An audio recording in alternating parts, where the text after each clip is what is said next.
Hello everyone, welcome back to my YouTube channel English literature zone. आज के video में हम लोग जेन ऑस्टन की काफ़ी फेमस नॉवेल इमा को डिस्कस करने वाले हैं। काफ़ी टाइम से रिक्वेस्ट आ रहा था इस वाले टॉपिक के लिए।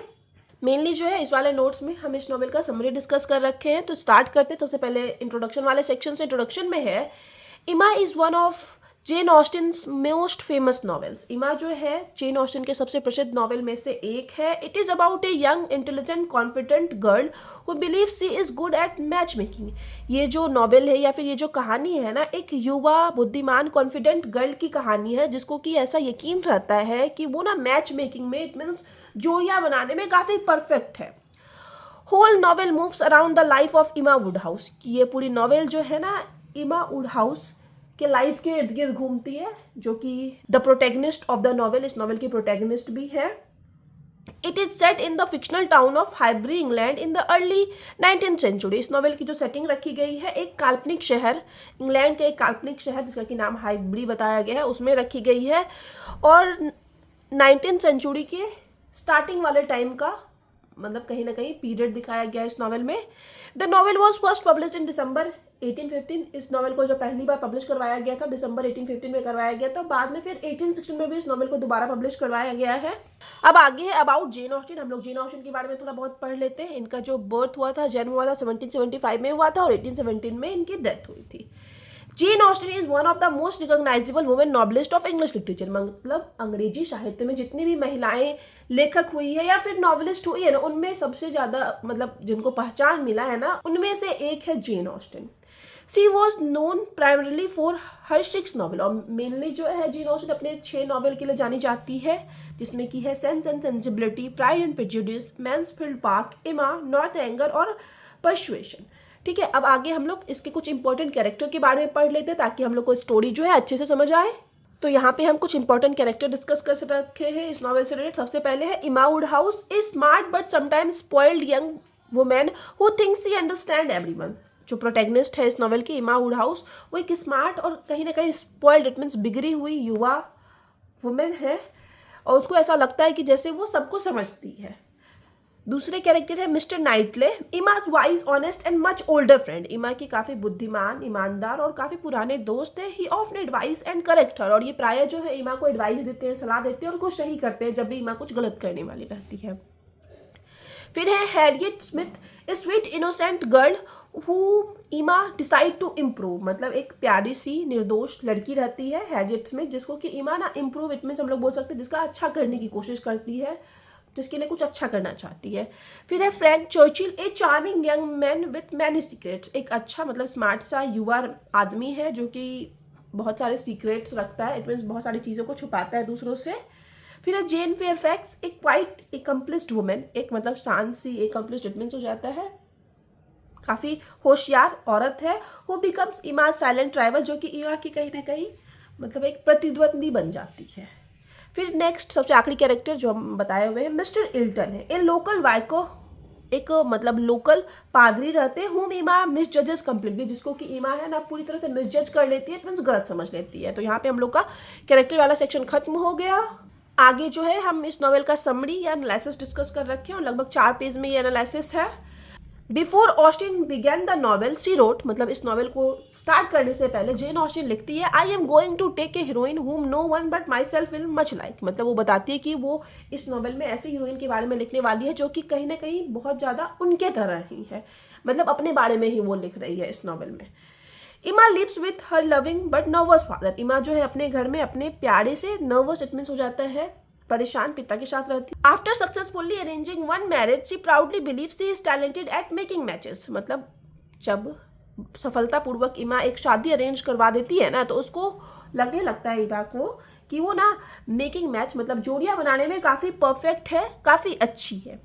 She tells Mr. Knightley that she plans to help her new friend Harriet Smith find the perfect husband. तो यहाँ पे इमा जो है अपने काफ़ी अच्छे दोस्त नाइटले को बोलती है कि वो ऐसी योजना बना रही है कि उसकी जो फ्रेंड है हैरियट स्मिथ, उसकी शादी एक अच्छे मतलब उसके लिए एक अच्छा हस्बैंड ढूंढने की कोशिश करेगी, मतलब ऐसा वो सोच रही थी। और ये चीज़ वो अपने फ्रेंड मिस्टर नाइटले से डिस्कस करती है इमा। मिस्टर नाइटले वॉन्ट्स हर, और यहीं पे मिस्टर नाइटले जो है चेतावनी देते हैं इमा को कि you are doing her no good, कि तुम उसके लिए कुछ अच्छा नहीं कर रही हो। बट ईमा इज कॉन्फिडेंट, लेकिन ईमा जो है यहाँ पे बहुत ज़्यादा कॉन्फिडेंट रहती है, क्योंकि वो एक मतलब अच्छा सफलतापूर्वक एक शादी करवा चुकी है। इस वजह से she wants Harriet to marry someone higher in the society. वो चाहती है कि उसकी जो फ्रेंड है हैरियट, वो एक ऐसे इंसान से शादी करे जो कि सोसाइटी में हायर पोजिशन पे हो, कहीं ना कहीं हम लोग बोल सकते हैं हाई क्लास का हो। She decide that mister Elton would be perfect for her. See it means Emma decide करती है कि हैरियट के लिए ना मिस्टर इल्टन जो है वो काफ़ी परफेक्ट होंगे। बट मिस्टर नाइटले डिसएग्री, लेकिन यहाँ जो मिस्टर नाइटले हैं ईमा के फ्रेंड, वो डिसएग्री हो जाते हैं, वो इस चीज़ को नहीं मानते। ही बिलीव्स दैट, यहाँ पे उसको लगता है मिस्टर नाइटले को कि Harriet should marry her admirer mister Martin, कि हैरियट को ना उसके एडमायरर मतलब हम लोग बोल सकते हैं उसकी प्रशंसक मिस्टर मार्टिन से शादी करनी चाहिए, एक kind and hard working father. और मिस्टर मार्टिन जो है एक दयालु और हार्ड वर्किंग इट मीन्स हो जाता है काफ़ी मेहनती किसान रहते हैं। Emma convinces Harriet to reject mister Martin's marriage, लेकिन इमा जो है कन्विंस कर लेती है हैरियट को कि वो मिस्टर मार्टिन के मैरिज प्रपोजल को रिजेक्ट कर दे। सी कन्विंसेस हैरियट बाय सेइंग, वो मतलब इमा जो है यहाँ पे कन्विंस करती है हैरियट को ये कहते हुए, I shall never encourage you to marry beneath your situation. मतलब मिस्टर मार्टिन जो है वो एक फार्मर रहते हैं, तो इस वजह से वो ऐसा लाइन यूज़ करती है इमा कि हम नहीं चाहते कि तुम मतलब अपने से नीचे क्लास में शादी करो। इमा प्लान फेल्स, इमा का प्लान ना फेल तब हो जाता है when mister Elton suddenly proposes, जब मिस्टर इल्टन ना अचानक से प्रपोज कर देते हैं, बट नॉट टू हैरियट। लेकिन मिस्टर इल्टन जो है यहाँ पे हैरियट को प्रपोज नहीं करते हैं, मतलब मिस्टर इल्टन की शादी जो है इमा हैरियट से करवाना चाहती है, लेकिन मिस्टर इल्टन जो है यहाँ पे हैरियट को प्रपोज नहीं करते हैं। ही प्रपोजेस टू इमा हरसेल्फ, वो इमा को ही प्रपोज कर देते हैं। इमा is shocked because she never suspected that mister Elton liked her not Harriet. यहाँ पे जब इमा को प्रपोजल आता है मिस्टर इल्टन का, तो यहाँ पे इमा बहुत ज़्यादा शॉक हो जाती है। वो कभी ऐसा सोची भी नहीं होती है कि मिस्टर इल्टन जो है उसको पसंद करते हो, और ना ही हैरियट को ऐसा लगता है था कभी कि मिस्टर इल्टन जो है इमा को पसंद करते हैं। लेटर इमा believes that Frank Churchill might fall in love with her. आगे जो है इस प्ले में इमा को ऐसा लगता है कि फ्रैंक चर्चिल जो कि काफ़ी हैंडसम, अच्छे, मतलब खुद को बहुत ज़्यादा अच्छा दिखाते हैं, तो फ्रैंक चर्चिल जो है ना वो इमा को पसंद करते हैं, ऐसा इमा को लगता है। And she even imagine she likes him, और इमा ये भी इमेजिन करने लगती है कि कहीं ना कहीं वो भी फ्रैंक चर्चिल को पसंद करती है। फ्रैंक फ्लर्ट्स विद इमा, फ्रैंक जो है इमा के साथ फ्लर्ट भी करते हैं, but he hide something important. लेकिन इमा को ऐसा भी फील होता है कि जो फ्रैंक चर्चिल है ना कुछ इंपॉर्टेंट जो है बहुत ज़्यादा महत्वपूर्ण वो चीज़ छुपा रहे हैं।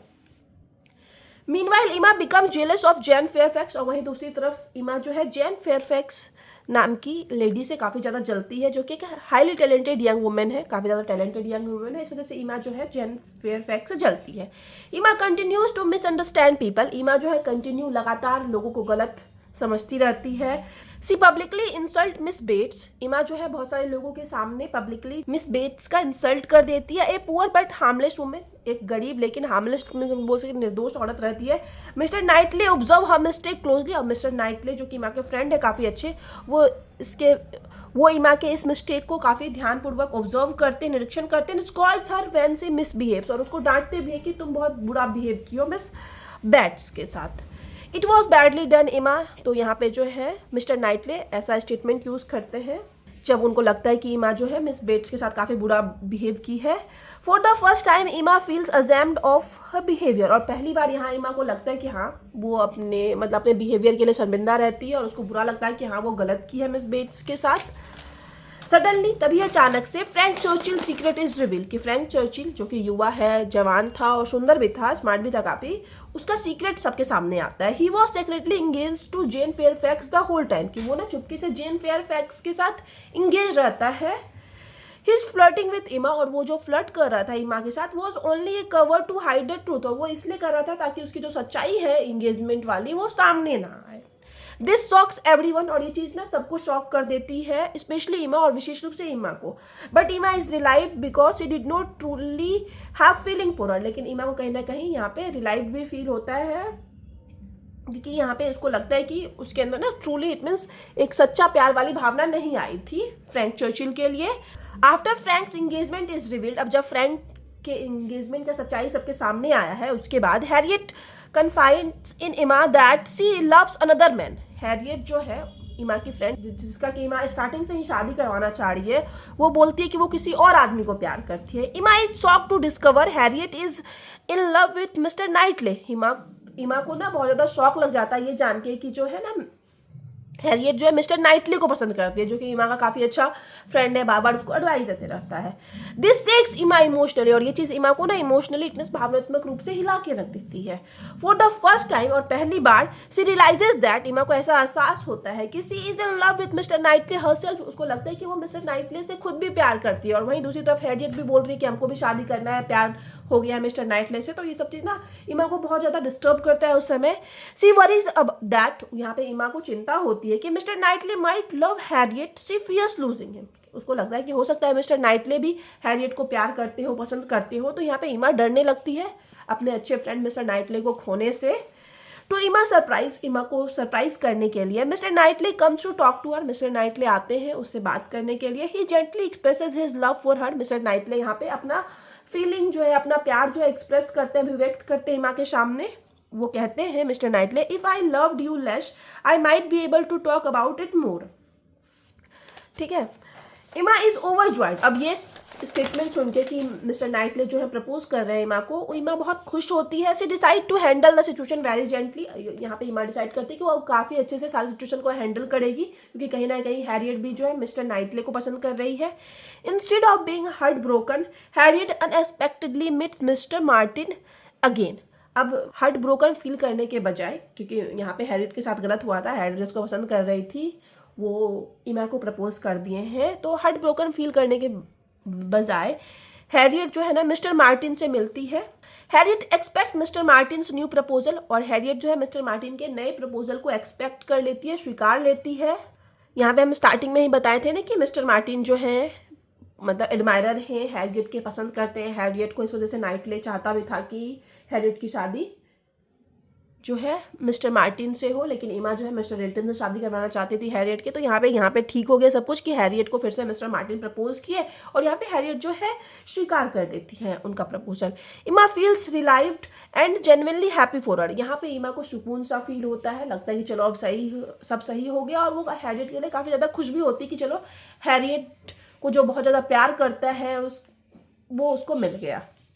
ईमा and mister Knightley get engaged. यहाँ पे मिस्टर नाइटली और ईमा जो है इंगेज्ड हो जाते हैं, शादी कर लेते हैं। मिस्टर वुडहाउस वरीज अबाउट ईमा लिविंग होम। मिस्टर वुडहाउस जो कि ईमा के पिता है, उनको डर लगता है कि अब ईमा घर छोड़ के चली जाएगी। So mister Knightley agrees to live with them. So इस वजह से मिस्टर नाइटली जो है उनके साथ मिस्टर वुडहाउस के घर में मिस्टर वुडहाउस के साथ रहने के लिए राजी हो जाता है। ठीक है, तो इस तरह से इस नॉवेल में हैप्पी एंडिंग हो गई कि फ्रैंक चर्चिल जो है इंगेज था ऑलरेडी जेन फेयरफैक्स के साथ। हैरियट को जो है मिस्टर मार्टिन मिल जाता है, जो मिस्टर मार्टिन जो हैरियट को बहुत ज़्यादा पसंद करता है। और थर्ड जो है ईमा को मिस्टर नाइटली मिल जाते हैं। ठीक है, इस चीज़ के साथ ये नॉवेल खत्म हो जाता है। अब हम लोग का कंक्लूजन वाला सेक्शन आया। Thus Emma is the story of a young women who grows from pride to maturity. इस प्रकार ईमा जो है एक स्टोरी है जिसमें दिखाया गया कि एक युवा लड़की कैसे प्राइड से, मतलब गर्व से, घमंड से मैच्योरिटी की ओर बढ़ती है। She starts as someone who believes she knows everyone's hurt। मतलब नॉवेल के स्टार्टिंग में ऐसा दिखाया गया कि वो एक ऐसी औरत है जो कि जिसको कि लगता है कि वो सबसे परफेक्ट है, वो सब कुछ जानती है, सब कुछ समझती है, लेकिन बट ग्रेजुअली, धीरे धीरे, थ्रू मिस्टेक्स, अपनी गलतियों के जरिए, मिसअंडरस्टैंडिंग्स के जरिए एंड इमोशनल एक्सपीरियंसेस के जरिए सी लर्न्स काइंडनेस। वो काइंडनेस सीखती है, दयालुता सीखती है, ह्यूमिलिटी इट मीन्स विनम्रता सीखती है, and self awareness it means आत्म जागरूकता भी सीखती है। ठीक है, तो यहाँ पे हम लोग का नोट्स वाला सेक्शन खत्म हो गया।